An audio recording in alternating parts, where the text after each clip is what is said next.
ચલો ગાઈસ, આજે મેં લઈને આવી છું ચટણી, લસણ પ્યાજની ચટણી.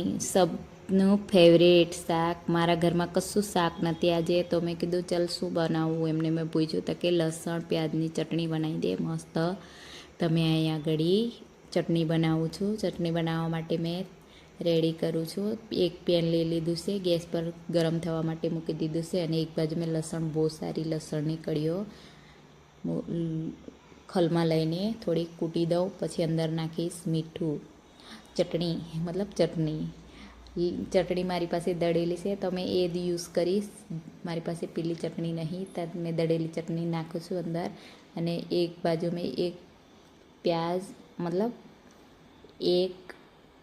એક મોટી ડુંગળી લીધી છે, અને એક નાનું ટામેટું, તો એને બી મેં ઝીણું સમારીને મિક્સરમાં પીસી લીધું છે અને સાઈડ પર મૂકી દીધું છે. હવે અહીંયા આગળ મેં લસણની થોડી વધારે કળીઓ લીધી છે, તે અંદર કૂટવા મૂકી દીધી છે. હવે અંદર પેન મૂક્યું, એમાં તેલ નાખીશું. તેલ ગરમ થાય ત્યાં સુધી આપણે બીજું કંઈ કામ હોય તે પતાવી લઈએ. જ્યાં સુધી તેલ ગરમ થાય ત્યાં સુધી આને મસ્ત કૂટી લઈએ, મસ્ત મસાલો બનાવી દઈએ. તો ચટણી ને મકાઈના રોટલા હોય તો વાવ, મજા આવી પડી જાય. મને તો મકાઈનો રોટલો અને ચટણી બહુ જ ભાવે. પણ એમને રોટલી ખાવી છે તો રોટલી બનાવીશ, બાકી તો મેં તો રોટલો જ બનાવીશ. મકાઈનો રોટલો ને આ ચટણી, એની હાથે તો એટલું મસ્ત. લોકો તો ખાવા સારું બહાર જાય છે, હોટલમાં મળે તો હોટલ જેવી જ મળશે. અહીંયા બહુ જ મસ્ત બને છે. એનો ટેસ્ટ એકવાર મેં બનાવી હતી, આ બીજી વાર ટ્રાય કરી છે. તો અહીંયા આગળ મેં અંદર મેં રાઈ ને જીરું નાખીને જે મસાલો બનાવ્યો છે એ અંદર નાખી દઉં છું. એને ધીમા તાપે મસ્ત સાતડી લઈએ. જ્યાં સુધી થાય નહીં ત્યાં સુધી હલાવીશું ચમચું નાખીને ધીમા તાપે. જ્યાં સુધી એની અંદરથી સ્મેલ આવશે, બહુ જ મસ્ત સ્મેલ આવે ત્યાં સુધી એને સાતડીશું. પછી નાખીશું આપણે ડુંગળી, જે મિક્સરમાં પીસી લીધી છે એ ડુંગળી નાખીશું. તો ડુંગળી ને ટામેટું નાખવાનું, એ તો નાનું થોડું નાખવાનું, એટલે જેટલું લસણ વધારે નાખે એટલો લસણનો સ્વાદ બહુ મસ્ત લાગે છે, ટેસ્ટ.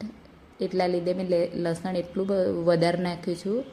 પણ હમણાં ગરમી બહુ છે ને, તો થોડું એના લીધે ઓછું. બાકી એક વાટકી ભરી લસણ હોય ને તો બહુ જ મસ્ત લાગે. એટલું મસ્ત ટેસ્ટી શાક ચટણી બનીને રેડી થાય છે. તમે આવી રીતના બનાવું છું, તમે ઘરે કોઈ વાર ટ્રાય કરજો. હવે જ્યાં સુધી ડુંગળી ને ટામેટું નાખીને જ્યાં સુધી એનું તેલ ના છોડે ત્યાં સુધી બધા મસાલા ને એવું બધું નાખીને, મસાલો તમે ઘરમાં જે યુઝ થાય એ જ નાખું છું. ગરમ મસાલો, હલ્દી, મરચું તો નાખી દીધું છે, અને થોડું ધાણા પાવડર નાખીને મસ્ત ઢાંકી દઈએ. બહુ જ મસ્ત એનો તેલ સૂકતા સુધી આપણે ઢાંકી રાખવાનું છે. એનો ટેસ્ટ એટલો મસ્ત લાગે છે ને કે આપણે ખાતા રહીએ. બહુ જ મસ્ત, એટલું સરસ બનીને રેડી થઈ જાય છે આ ચટણી. કોને ભાવે છે કોમેન્ટમાં બતાવજો, અને કોના ઘરે બને છે અને આવી રીતના કોણ બનાવે છે તે મને કોમેન્ટમાં જરૂર કહેજો. અને મારી વિડીયો સારો લાગી ગયો તો ચેનલને સબસ્ક્રાઈબ કરજો. ને મારા નવી ચેનલ છે, તો તમે લોકો સપોર્ટ કરશો તો મેં જરૂર ટ્રાય કરીશ કે આગળ મેં વધુ. તો અહીં આગળ મેં નમક નાખ્યું છે. હવે બધા મસાલા નાખીને મસ્ત તમને કીધું ને એવી રીતના મેં ઢાંકી દઉં. તો તમે સપોર્ટ કરશો તો મેં જરૂર આગળ વિચારીશ કે મેં સારા વિડીયો તમારી સાથે શેર કરું. આ તો મારે ટાઈમ નહીં, મેં સવારમાં ટિફિન બનાવતી હતી ફટાફટ, પણ મેં કીધું ચાલો એક વિડીયો બનાવેલું તમારી સાથે શેર કરું ચટણીનો.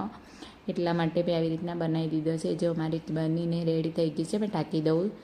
5 મિનિટ સુધી એને રહેવા દઈશું. પછી ચટણી જો 5 મિનિટ પછી જો કેટલી સરસ, એકદમ મોંમાં પાણી આવી જાય એટલી મસ્ત ચટણી બનીને રેડી થઈ ગઈ છે. બહુ જ મસ્ત. મને તો બહુ ગમે. કોને ચટણી ગમે છે? ચટણી તો અમારા ઘરમાં ફેવરેટ છે, ફેવરેટ. અમે સ્પેશિયલ જતા હતા પેલા હોટલમાં ખાવા માટે ચટણીને રોટલો. તો વિડીયો સારો લાગ્યો તો લાઈક કરજો.